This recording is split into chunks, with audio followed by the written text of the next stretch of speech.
Hello, and welcome to Sobercast, where we provide AA speaker meetings and workshops in podcast format. We're an ad-free podcast, and if you enjoy listening, please help us be self-supporting by visiting Sobercast.com, look for the donate link, and drop $1 or $2 into our virtual basket. We hope you enjoy the podcast. Have a great day. Hi, I'm Ashley Harmer. I'm an alcoholic. My sobriety date is February 2nd, 2010. I have the sponsor, and I have the privilege and honor of sponsoring others. I absolutely love Alcoholics Anonymous today, which was not my first impression. I was not impressed when I first got here, but I've had an experience that's second to none, and I absolutely love my life today, and I absolutely love what Alcoholics Anonymous has done for me. My home group is Saturday Night Solution on the Shore. We're a 1-hour speaker meeting, and I absolutely love my home group. It's my favorite meeting of the week. I look forward to it all week. And after it's over, I'm like, I can't wait for next week. I'm really active in my home group. We book a lot of institutions and rehabs and detoxes and other meetings in the area. And I'm very active, and I keep very busy in my home group, and that's done a lot for me. It's really important. Consistency is a really powerful principle that I've learned, and it's definitely got me to where I am today. I was born in a small town to a very normal family. I couldn't believe how normal it was from the outside because I felt so disconnected and so like something's not right here. My father's an alcoholic, and he's recovered like 25 years. He hasn't picked up a drink. And I'm only 20 years old, so I've never seen him pick up a drink. And I have a mom and a brother, and we had a house and went to school and all those great things. But I just felt so weird my whole life. I really don't remember much about my childhood. I just remember like me and my dad like getting along really well. I loved my dad so much. Like we could sit there for hours and just joke around and have like these nonsense conversations. And my mom and my brother are like, "What's going on?" Like, I don't get the point. But me and my dad got it, and I loved him so much. And when I was about 7 years old, my dad's like, "You can never successfully pick up a drink. You're definitely an alcoholic." And there was never alcohol in my house. I never saw my parents drinking, like maybe my mom at family functions and stuff. But it was never in my house, and I never really knew much about it. So when my dad said that, I was like, I have no idea what you're talking about. When I was about 12 years old, this is when I started remembering stuff that was going on. We moved from one town to the next. They were like literally next to each other. It was probably like, the houses were about a mile away from each other. But I absolutely thought that my life was over. And my parents were doing it to ruin my life because they wanted to see me suffer. They wanted to see me have no friends. And they were just trying to ruin my life. And really what was really going on was it was a better school system. It was a more affordable house, and they were just planning for my future. And I was crippled with fear walking in that school because I knew it was a little bit more affluent town, and I didn't know anybody, and I knew the girls were all going to be cliquey because it's middle school, and I was so afraid. And for about a year I walked around that school like a ghost. Like, I didn't talk to anyone. I had no friends. And I really blamed it on my parents because I knew that was their intention the whole entire time. But it wasn't. The next year I somehow tricked the really popular girls into being my friend. And, and how I did that was I told them anything I thought they wanted to hear. Whatever bands they listened to. I've seen them twice in concert with my older brother. Whatever clothes they wore, like I go shopping there. My closet at home is full of those clothes.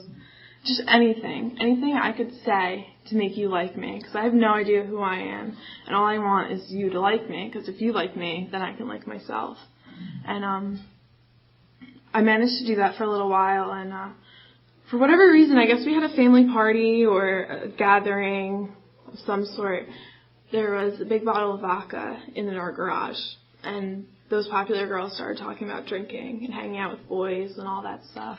I had never done any of that, but I told them that I drink with my cousins at weddings and stuff, and, I do Jaeger bombs, all those kind of things. I had no idea what I was even saying. But I found this bottle of vodka, and I really wanted to impress these girls. I really, really wanted them to like me.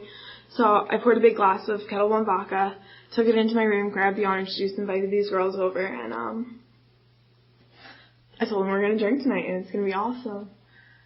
And I closed the door, and I take that first sip of vodka, and that warm feeling just came over me, and I just felt okay for the first time. All that fear that had built up for 13 years, just finally went away.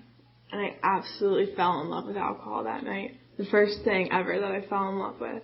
Like, I did sports and I did all these things, but they were never enough, I would do something or get somewhere, get a good grade, all those things, and I was like, that's it, But when I discovered alcohol, I knew, like, this is definitely it, This is what's going on.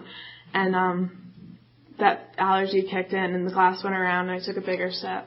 And the next time it went around, I took an even bigger sip.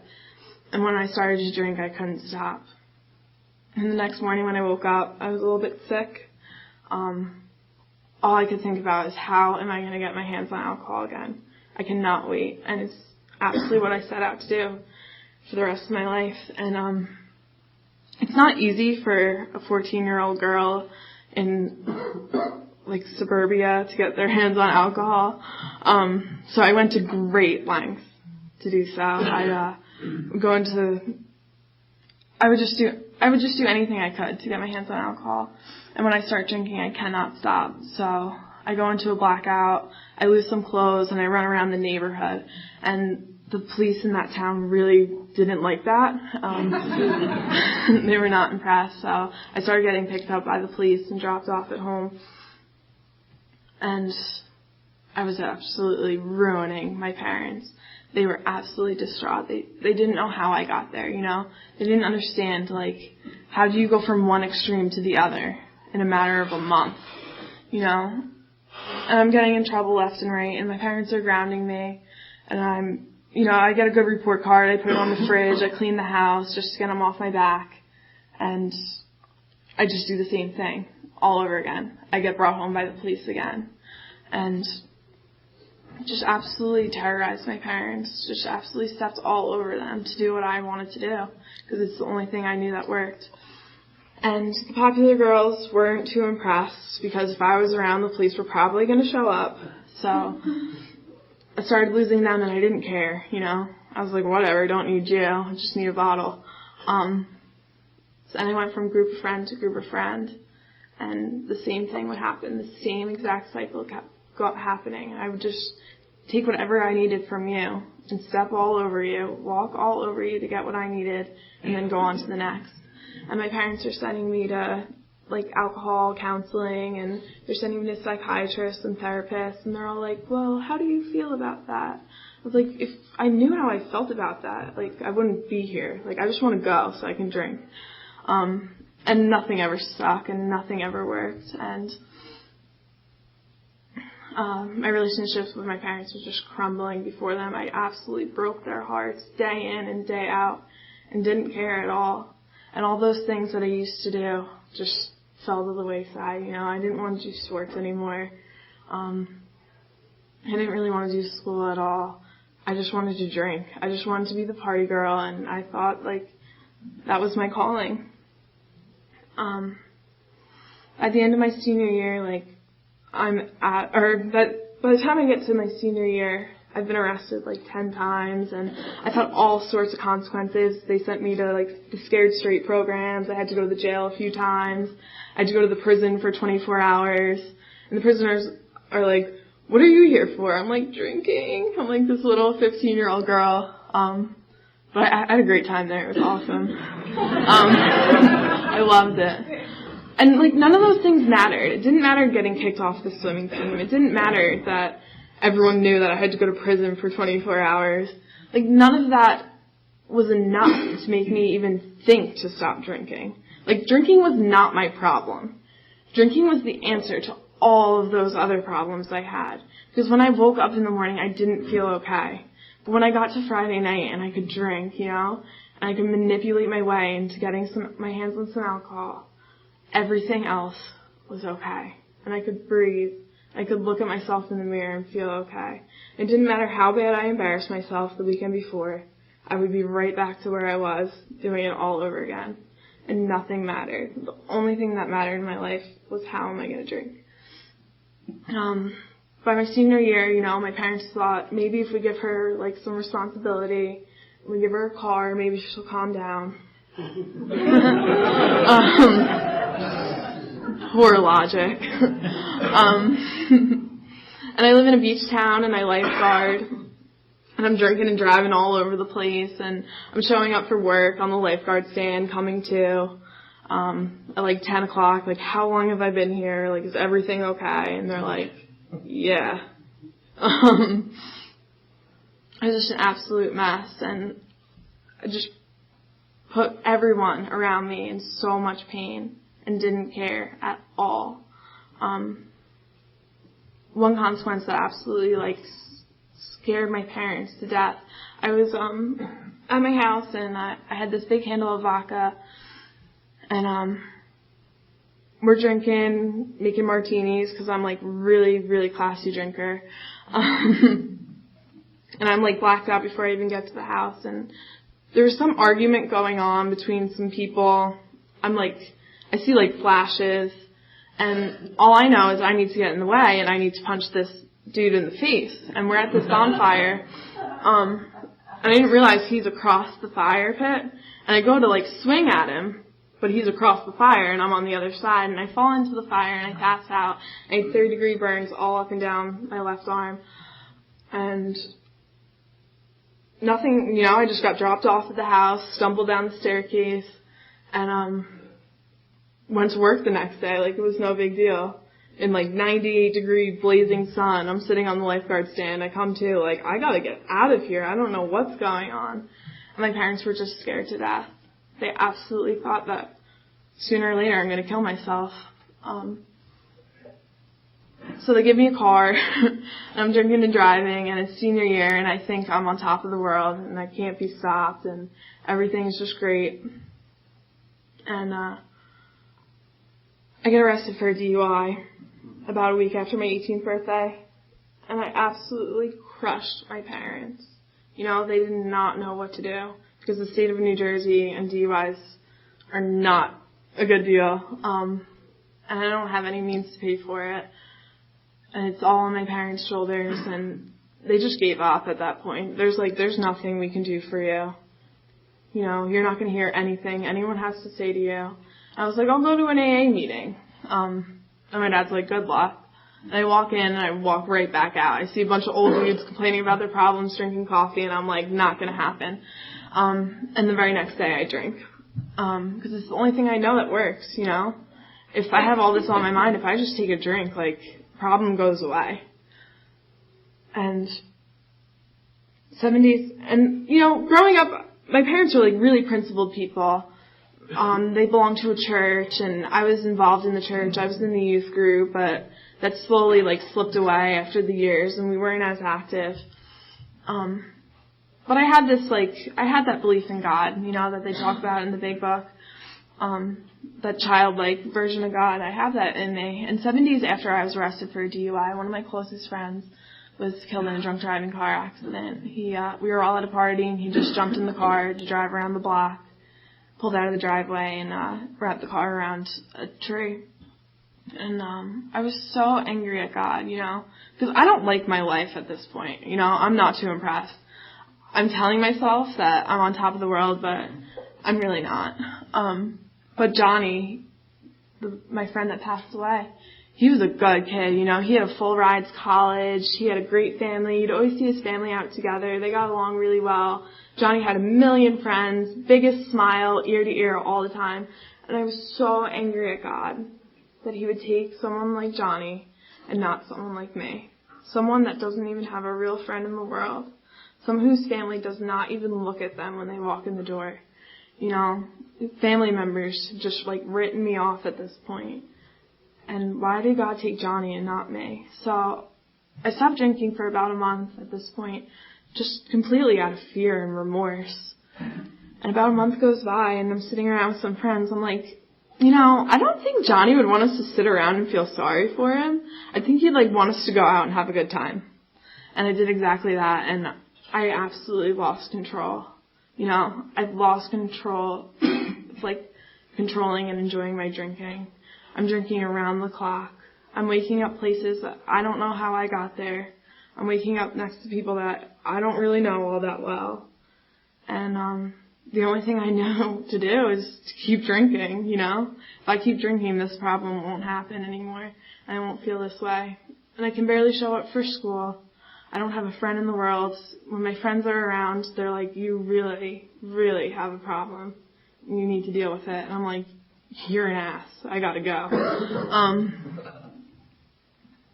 And it was just really, really lonely, And the only thing I knew that worked anymore was drinking. And my parents were putting me in intensive outpatient programs. And they're doing all these things, and I'm just doing as little as possible as I can do just to get by, just to get to the next time I can drink. And I was absolutely okay with that lifestyle. I was absolutely okay with not having any friends.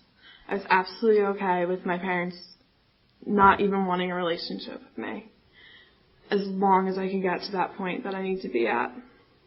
And by the end of my senior year, like I said, I'm drinking around the clock. I can barely get to school without having a drink before or something in my system just to get through the day. And like I said, from the time I was 14 to the time I was 18, I've been arrested 10 times. So we have this school police officer, and he knows me really well. We're on a first name basis, and I hang out in his office and stuff, and he's stalking me on Facebook, and it was great. He's like, what are you doing Friday? I was like, not telling you. It was great though. But he sees me this one particular morning, and I'm wrecked, and he grabs me by the hand. He's like, Ashley, I'm not going to watch you kill yourself anymore. I have to put an end to this. And he takes me by the hand, and he brings me in front of the school, and everyone's coming and going at this time, and he handcuffed me right there. And I had all sorts of crazy charges, public endangerment. I can't even remember. It was a mess. And everyone in my school is seeing this. All those people that were trying to be my friend, even though they couldn't stand me, are just so embarrassed for me. And I was at the lowest low point I've ever been at. It hurt worse than the DUI. It hurt worse than anything else. And he brings me down to the processing center, and all the cops that have arrested me are like, hey, Ashley, how you doing? And I'm like, how did I get here again, Because I went a little while without getting in trouble. But there I was again, and I'm in the holding cell. And the school police officer, he's like, I just got in contact with your dad. He'll be here soon. I was like, great. And I can hear my dad's voice. My dad finally gets there, and I can hear his voice, but I can't see him. And the school police officer's like, oh, Mr. Harmer, we'll go get Ashley for you. And I hear my dad say, no, I don't want her. You guys can just keep her. I don't want to bring her home.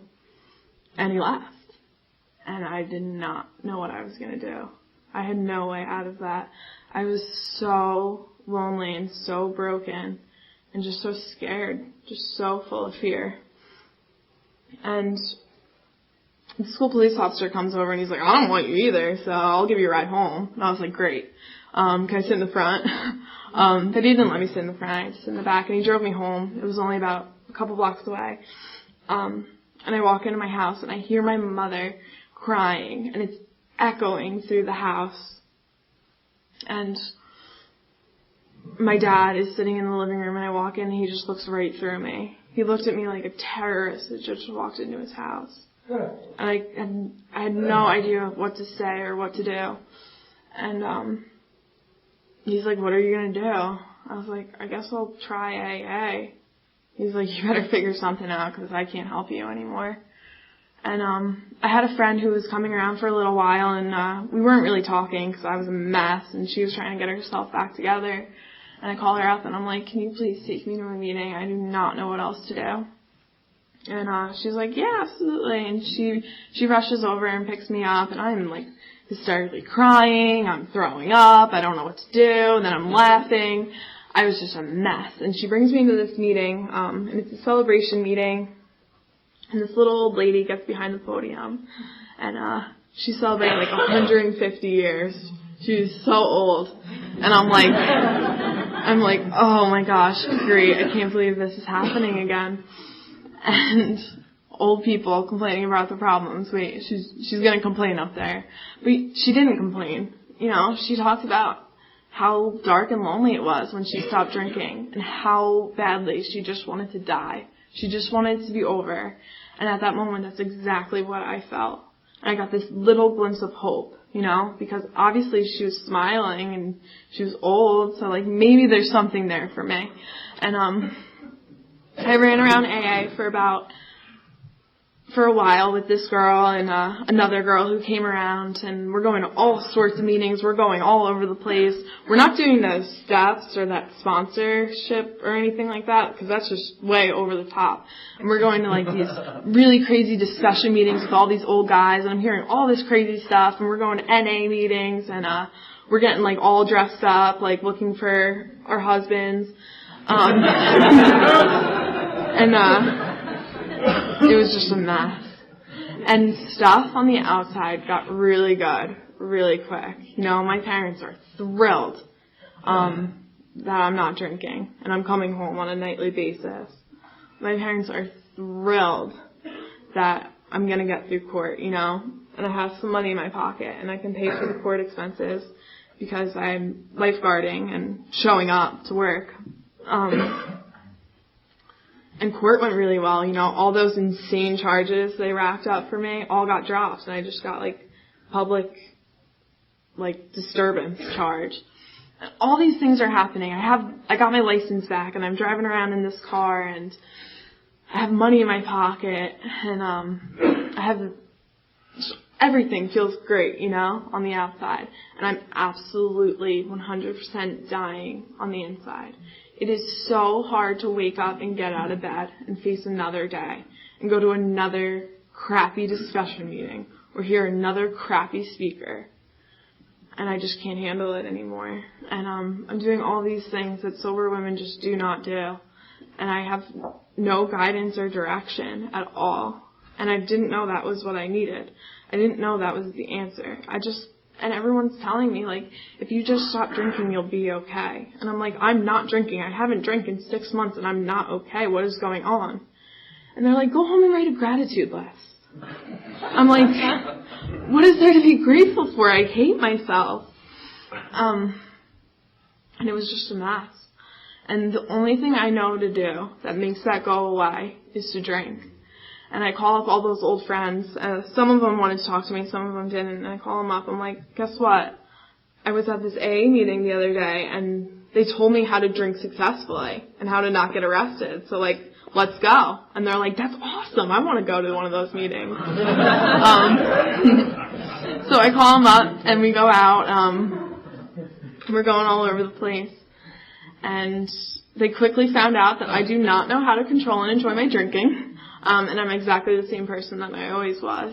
I just get drunk a little bit quicker than I used to. And I'm right back to where I was. Waking up in places I don't know how I got there, surrounded by people that I don't really know all that well.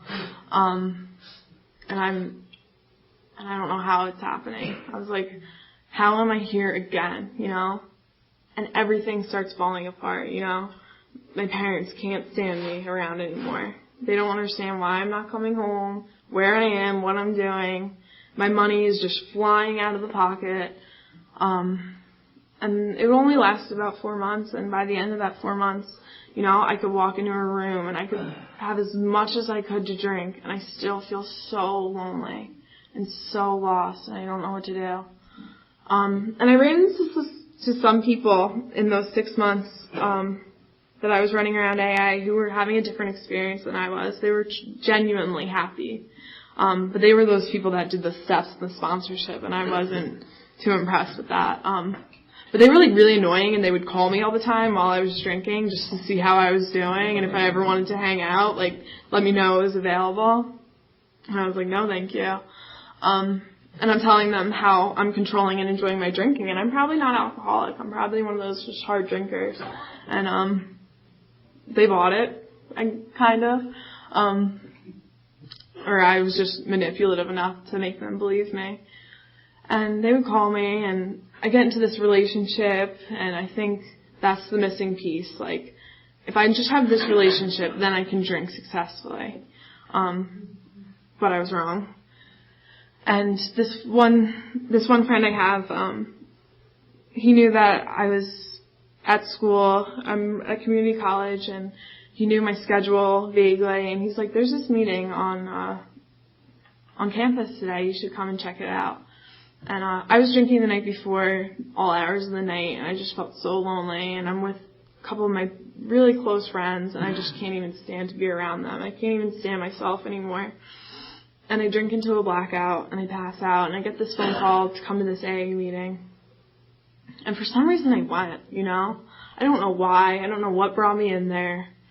And I walk in, and it's like 3 dudes drinking coffee, complaining about their problems.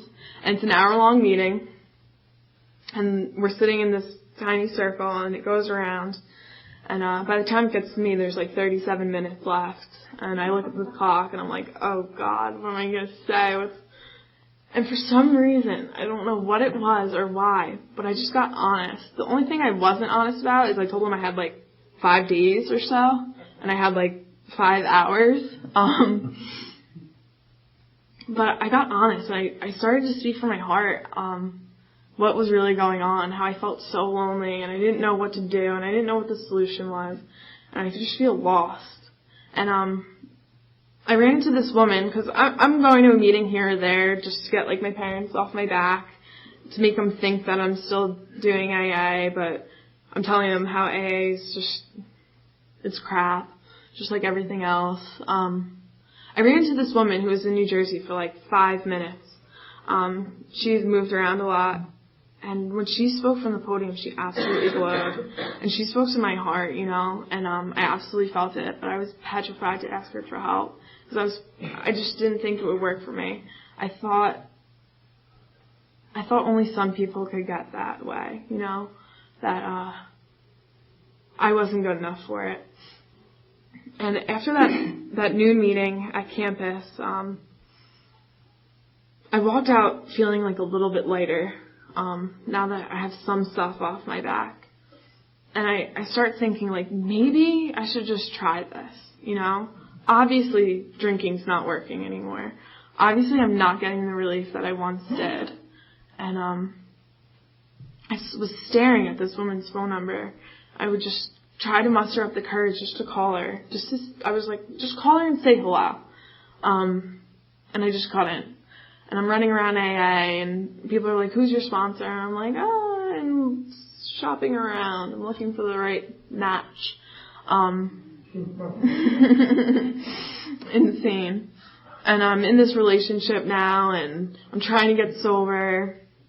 I'm an absolute mess. I just get to this one point, and I'm sitting by myself, and I'm hysterically crying. And I call this woman, and I was like, can you please help me? I do not know what's wrong. And she was in New Jersey for like 5 minutes. She didn't know where she was going to live. She has this like crazy job. She's working all these hours. And she said, absolutely. And she put all her plans and all her things she needed to do and all the things that were going on in her mind, she just put them aside. And she laid her life down for me. And we met, and we took a vigorous course of action. She took me through the steps as they're outlined in the big book. We didn't wait around. We didn't sit and have coffee and talk about our feelings. We got down to like the causes and conditions of why I am the way I am, why I cannot successfully pick up a drink. We talked about the doctor's opinion, the physical allergy. I saw myself in a new light, I stopped feeling so different, and I started seeing hope. I started seeing, I didn't think it was going to last very long. I was like, I'll try this.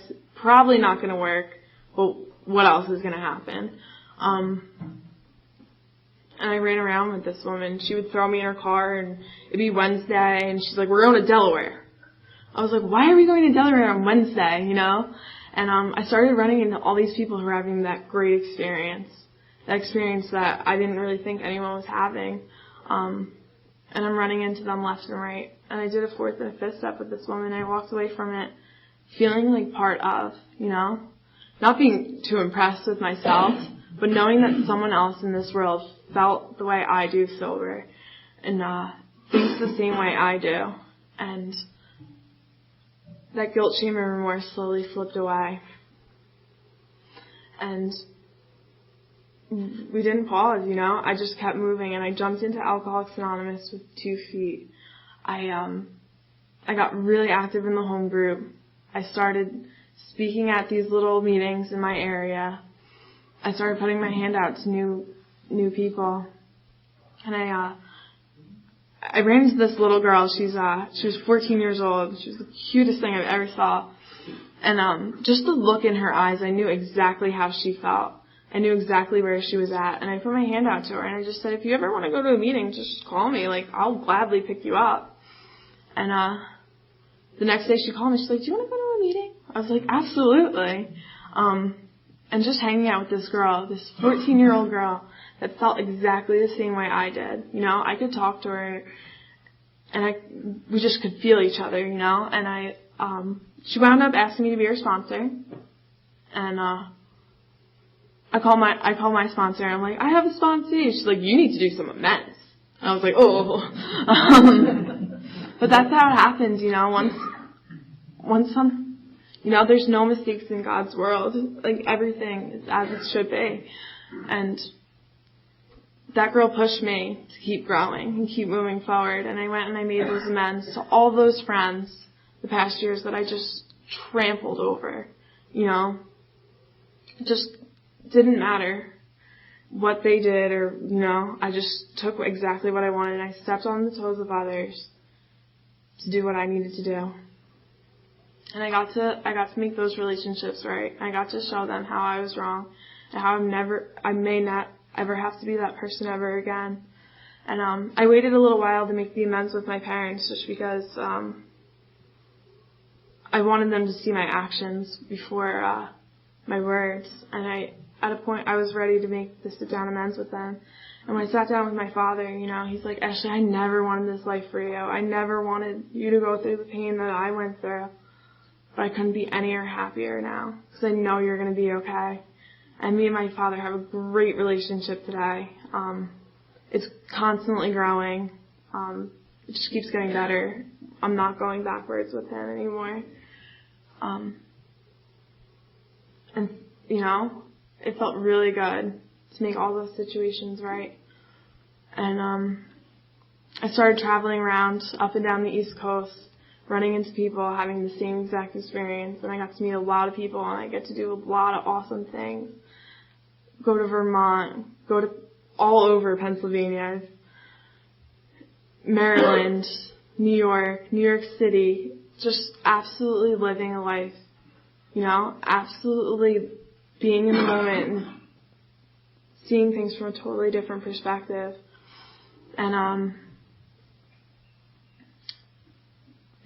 it was a lot of fun, you know. I started having a lot of fun, really loving my life, and I have these great friends, and that relationship wound up working out. And it's summertime, and I'm lifeguarding, and I'm thinking, like, you know, I think I'd be a lot more effective if I moved out and moved in with this boyfriend. So I did that, and I'm showing everyone how great I am, and I'm sponsoring the world. Any new girl that comes in, I'm like, I'm your sponsor, and we're gonna do the steps. And you know, I get them to 1, 2, and 3, and I'd show them the 4th step, and then I'd never hear from them again. But I think I'm doing great, and I'm doing God's work, and I'm telling everyone how awesome I am, and what I'm really doing is I'm running on self-sufficiency once again. I get back into school, and I'm still running on self-sufficiency. And what I think is, like, I just need more new girls, you know. I need everyone on the outside to look at Ashley and be like, look how good Ashley's doing. Like, she's so young, and she sponsors so many people, and she's so great. And it was good, you know. I learned a lot. I had great experiences, and not all those girls did 1, 2, and 3 and left, you know. Some of them stuck around, and I got to see them grow and put their hands out to other people. And I'm just telling myself that everything's great, and problems start cropping up, and I'm like, if I just get more new girls and I stay really active and I run around like a mad person, the problem will go away. I moved this girl into my house because she can't stay sober, and she's not listening to a thing I say. I'm telling her to do this, that, and the other thing, and she's not doing anything. And instead of just having like a sit-down conversation, talking to her from my heart, I just yell at her and then walk out the door and go find another girl. And I'm running around, and I'm getting invited to speak different places, and the boyfriend is still there, and, you know, I like not really spending too much time with him. I'm like, oh, I got to go do this, that, and the other thing. And we slowly start drifting apart, and I'm like, well, if I just keep staying active, everything will go away. And everything just started to fall apart, slowly but surely. And the boyfriend comes home one night, and he's like, I'm just not happy anymore, and there's nothing there. And I'm so broken. I don't know what to do, and I just can't even get out of bed. And I didn't realize how much dependence I was putting on other people, and how my dependence was not on God. And I go back home to my parents, and I can't move, and I can't eat, and I can't sleep, and I can't breathe. And the next week, one of the girl I sponsored that I had living with me shows up to the meeting with my now ex-boyfriend. And, you know, it hurt really bad, you know. And I didn't know what to do. And my first instinct was just to run, you know. Like, I got to get out of here now. But I didn't do that. I walked through the pain, and I sat down and I looked at my part in the situation. And I really had to go back to basics and go back to the beginning and really see everything on the full perspective. Can you grab my water for me? Thank you. Sorry.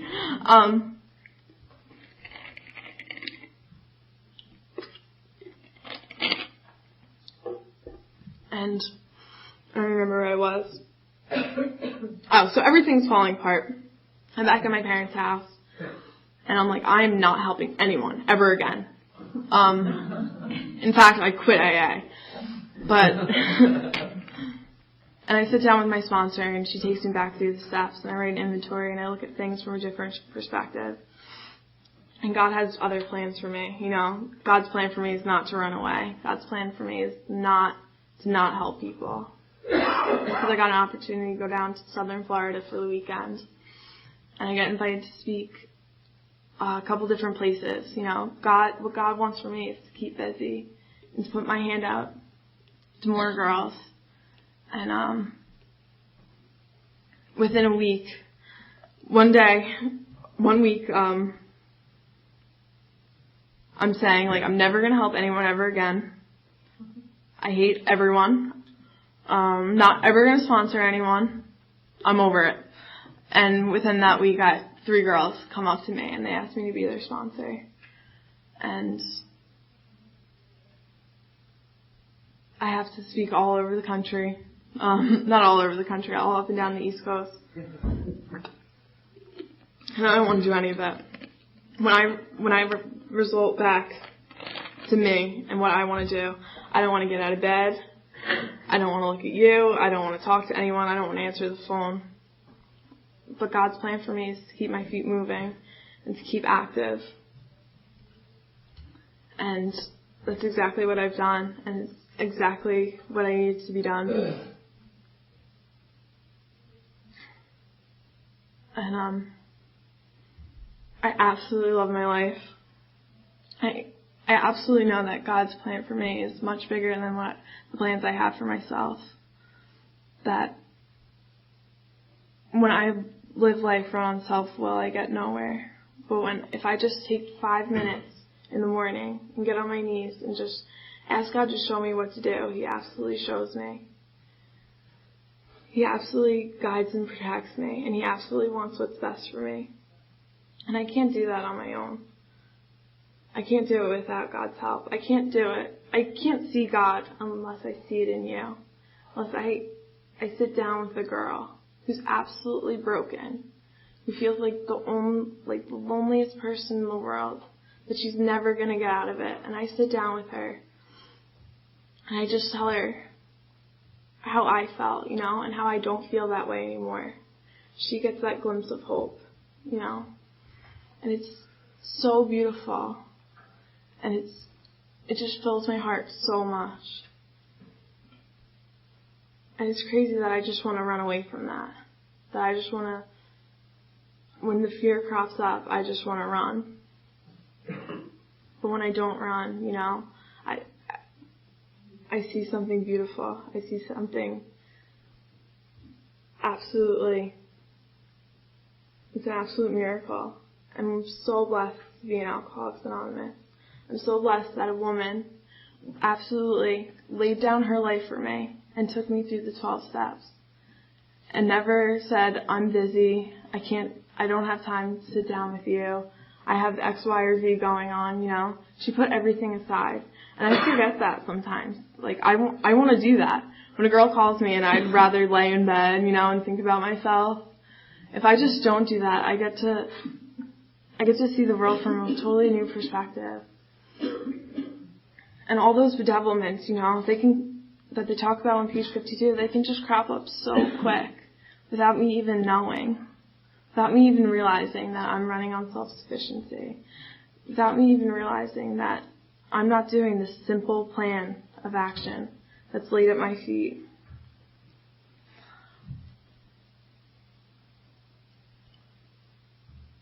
I was going to say something, but I forgot.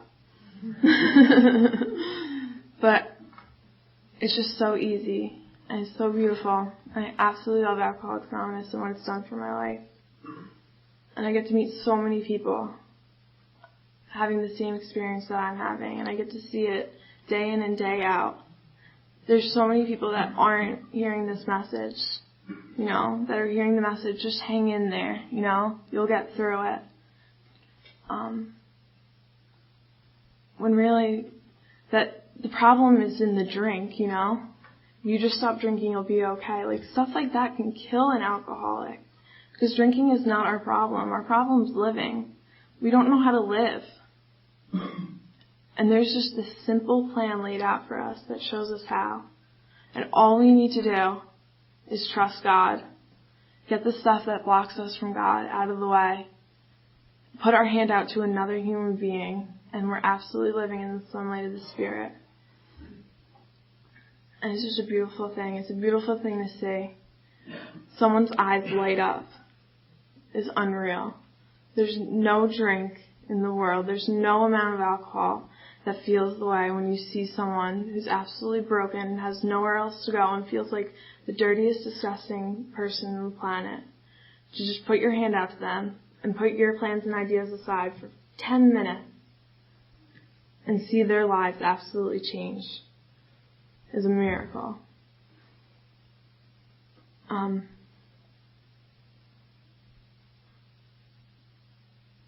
absolutely love Alcoholics Anonymous. And if you're sitting in this room and you don't feel that way, just put your hand out to someone whose eyes are shining, someone who's having experience that's not the experience you're having. Get active, Just be a part of. It's so easy to disconnect and say, everyone's out to get me, everyone's against me. I don't feel comfortable. If you just put one foot in, the whole entire situation changes. And everything comes together and falls into place. And I would have never seen that if it weren't for the people who put their lives aside for me. And it wasn't just the sponsor that did that. It was a ton of people surrounded me and laid their lives down just to see me, light up a little bit.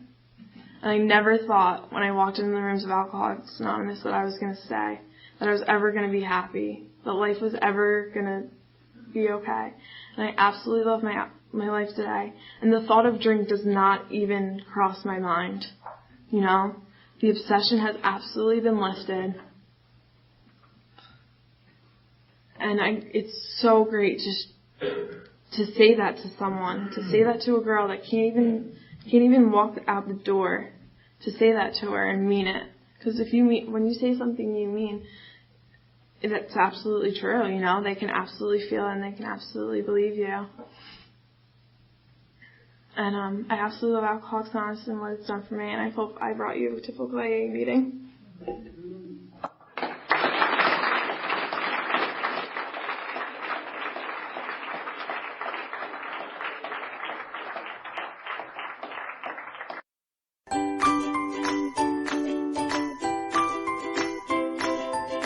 Thanks for listening. I hope you enjoyed the podcast. Sobercast is ad-free, and we'd like your help in order to keep it that way.